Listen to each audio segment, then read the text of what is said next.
programang ito ay rated SPG. Striktong patnubay at gabay ng magulang ang kailangan. Maaaring may masiselang tema, lengguwahe, karahasan, sexual, horror o droga na hindi angkop sa mga bata.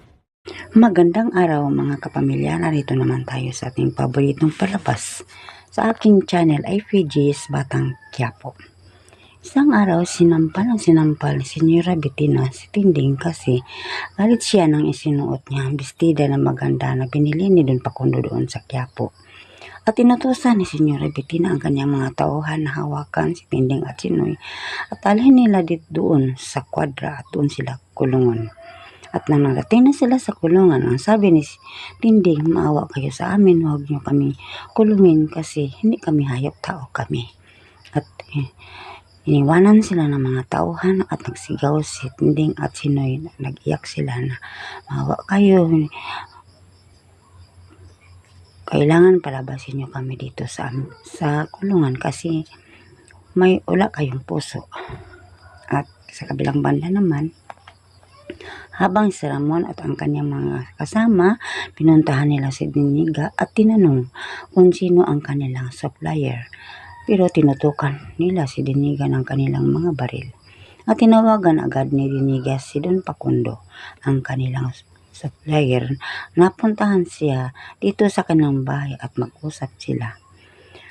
At tinawagan agad ni Don Pakundo si Marcelo na bukas ng umaga punta tayo doon sa Diniga, Marcelo, kasi gusto siyang makipag-usap sa atin. At talin natin, Marcelo, ang lahat nating mga tauhan. At ang sabi ni Marcelo, o bukas ng umaga, Pakundo, magpunta tayo doon. At sa kabilang banda naman, habang silang Tinding ay nakalabas na sa kulungan, ay nakita naman siya ni Senyora Bettina.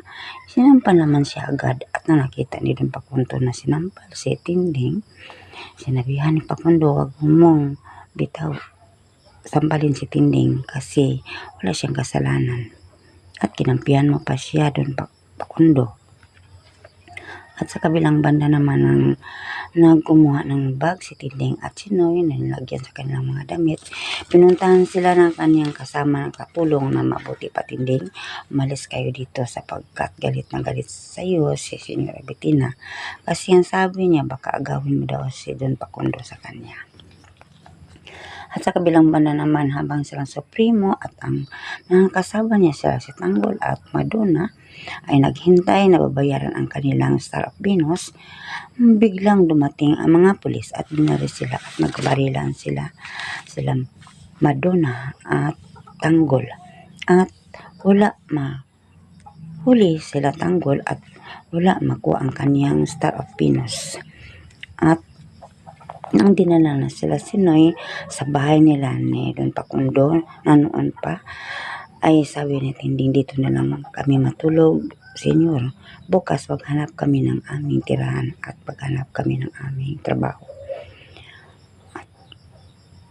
At hanggang dito na lang mga kapatid, at huwag niyo akong kalimutan. Bukas abangan naman natin ang ating paboritong palabas sa ating paboritong FG's Batang Quiapo. At huwag niyo kalimutan ako sa pag-share, like, subscribe.